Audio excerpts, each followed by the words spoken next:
with systems that are exceeding the sustainable human psychological limits. And the reality is that under that, people will burn out. With the exception of there's like a minute percentage of 1 to 2% of people who you cannot burn out. They've got some genetic resilience. But the bottom line is they are going to burn out. And it bothers me that what I run in the most is that this is perceived as being an individual problem.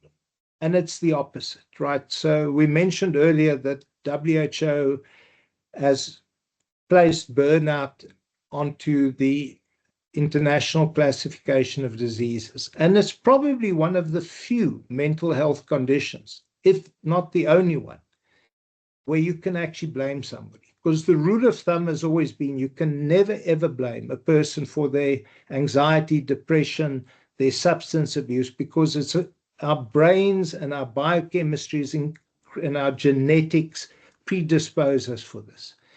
But burnout is the one thing where you can blame somebody, and you can blame the employer. So to bring it back to what does this mean? It means that we need radical redesign of systems. And the challenge facing modern institution is no longer only operational efficiency. It's really whether you can maintain the performance and optimize the performance of the humans that you're going to need despite AI.